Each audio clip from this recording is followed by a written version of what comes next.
Hello, everybody. This is Joseph P. Farrell with news and views from the Nefarium on Thursday, March 23rd, 2023. Let me take care of the housekeeping right away, folks. I have moved tomorrow's vid chat to a week from tomorrow, and it's the usual problem. It's that time of year when severe weather is popping up, and it's popping up even as I record this. So I'm hoping to get this done before it moves into my area and the little pooch goes ballistic.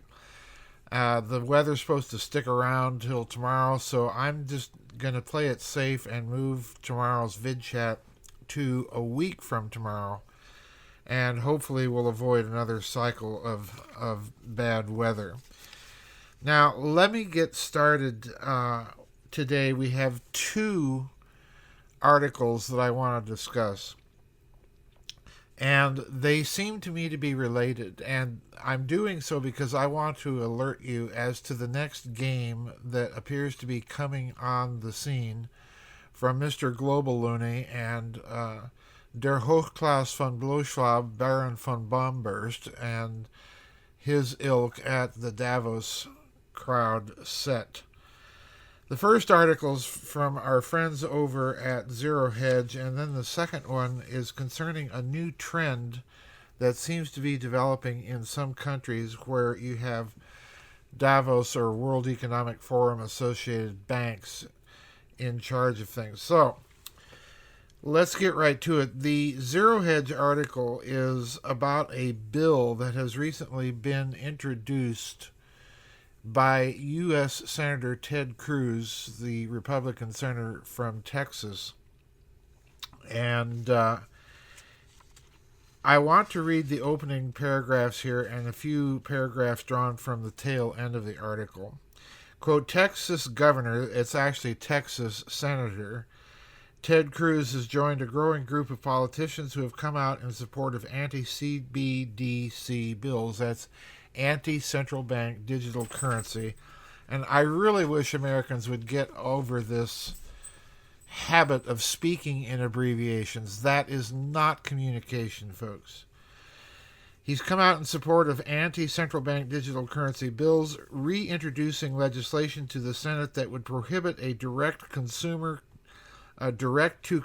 Federal Reserve-issued central bank digital currency. Recent weeks have seen several U.S. state politicians at the center of these actions. The trend was seemingly kicked off by the introduction of Congressman Tom Emmer's Central Bank Digital Currency Anti-Surveillance State Act, a bill that would prohibit the Federal Reserve from issuing a central bank digital currency directly to anyone. This was followed by South Dakota Governor Kristi Noem's decision to veto House Bill 1193, which would have amended the provisions of the Uniform Commercial Code in the state. The bill adopts the definition of money to specifically exclude cryptocurrencies. But these revisions do include central bank digital currencies as money. These developments concern me for several reasons, Governor Noem explained. Subsequent to this, Florida Governor Ron DeSantis held a press conference in which he stood at a podium labeled Big Brother's Digital Dollar, proclaiming that Florida shall be a central bank digital currency-free state. Now, the criticism of this measure is coming, as one might expect, from cryptocurrency advocates.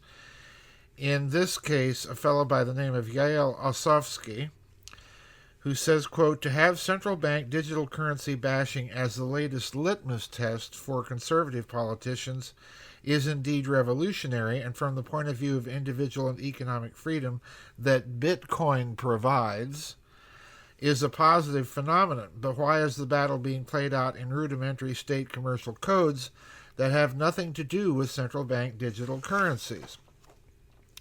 Skipping a paragraph here. This, however, is not necessarily a given, and leaving out Bitcoin within that definition is actually positive, according to Osovsky. Quote, not being defined as money means that Bitcoin transactions are not recognized as money transmissions, which would otherwise require various licenses, permissions, and legal registrations. Overall, that keeps the Bitcoin protocol outside the regulatory scope of restrictive rules that apply to legal tender like the US dollar, unquote. And now skipping a couple of paragraphs again. Osovsky does conclude, though, that it is understandable why Governor Noem vetoed the bill. Quote, while her understanding of the bill was flawed, her instincts were correct. The same applies to DeSantis' mission to snipe central bank digital currencies before they ever reach Florida's shores. He recommends that state lawmakers who grasp Article 12's benefits for Bitcoin and who desire politically to pronounce their opposition to central bank digital currencies should simply write that statement within that version of the bill, unquote. Now,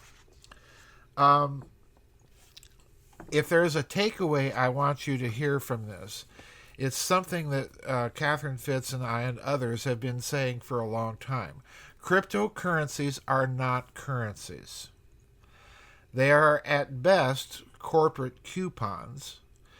They require a huge amount of volatility in their value. In other words, they're not currencies because they're not really stable over time. Now, of course, you could say the same about central bank fiat currency, like the Federal Reserve dollar. But this is really the point that we've been approaching with these state bullion depositories. The fiat currency system, be it in a digital version or a Federal Reserve paper note, is breaking down because those currencies simply are inherently unstable. And I am, as you can guess, firmly opposed to the idea of central bank digital currencies because, as I've been arguing, as Catherine Fitz has been arguing, once the central banks succeed in putting everybody into a digital currency cashless system, they've got you. That's a beast system where you will not be able to buy or sell without their permission, and they're going to tell you what to buy and sell, and they're going to tell you what to think. Now, if you think that is a far-fetched idea, the second article that I want to bring to your attention is out of Australia, and I'm linking all of these in today's news and views for you so that you can read these things for yourself. Because the latest thing coming down the pike is going to be something called debanking, where apparently it's already a process underway in the Australian bank ING, which is a bank that is associated, a member of the World Economic Forum, with Der Hochklaus von Blauschwab, Baron von Bombast, and a customer of theirs recently, who's an outspoken critic of the Davos set in Australia, has this to report, and I'm reading this whole article from you with the exception of maybe the first opening paragraphs. And the title of the article is Australian Banks Are Now Debanking. That's the new term of the day, folks. Debanking independent journalists exercising their free speech rights. This is an article by Joe Hoft appearing just today. And here's what it says, quote, and it's concerning a lady by the name of Maria Zeee, Z-E-E-E, who was the customer in question being debanked from ING. She received an email notice that her accounts were being closed, that she would no longer have access to them, and so on. So in other words, it's sounding to me like, well, we're going to take any money that you have to deposit with us and not allow you even access to get your money back. In other words, theft, outright theft. In any case, quote, Z called ING on the same day that she received the notice, and they confirmed the email was from them. She shared that she spoke to their specialist team member, who she was told could give her more information. The team asked Z to read the email to them, advising that although it was from them, they did not have a copy of the email. In response, they repeated the same information that Z had to read to them as to why her account was shut, but still no reason was specified. Z shared that she has a legitimate registered business and she pays her taxes. The bank then confirmed that there was nothing showing on their end, pardon me, to indicate that she had done anything wrong in financial terms or my financial conduct. So Z asked, do you shut down people's accounts due to their political views by any chance? I was met with a long silence, followed by being placed on hold. The representative came back to me, repeating the same generic information. I asked the question several times, and the representative refused to answer. Standard customer non-service in today's corporate world, folks.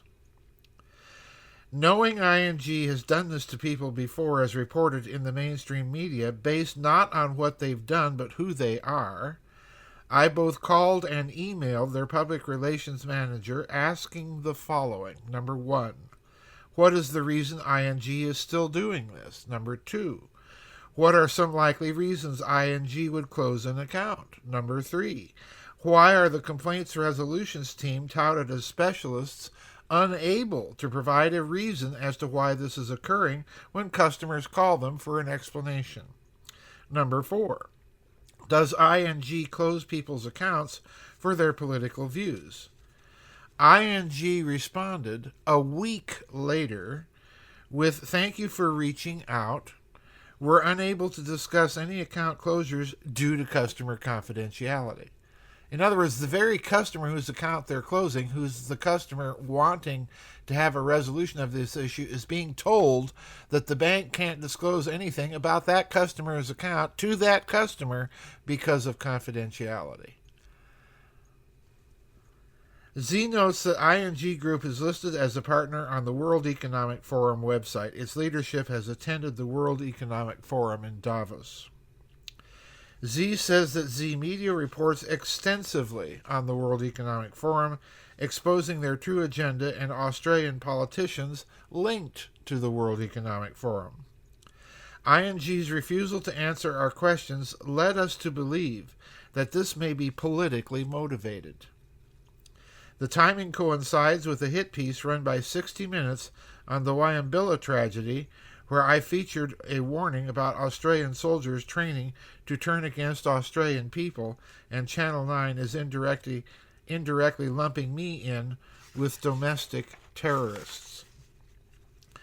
We are not saying that these events coincide or that our reporting is the reason for my debanking, but it certainly begs the following questions. Number 1, will banks debank Australians for speaking out against the mainstream narrative? Number 2, is this the beginning of the social credit system in Australia?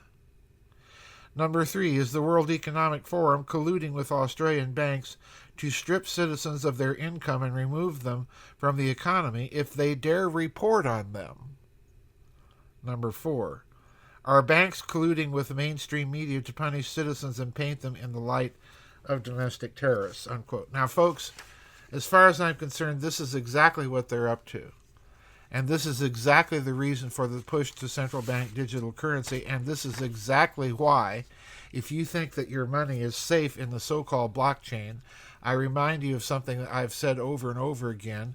No cyber system is secure. I remind you of all the hacking that has taken place against cryptocurrencies.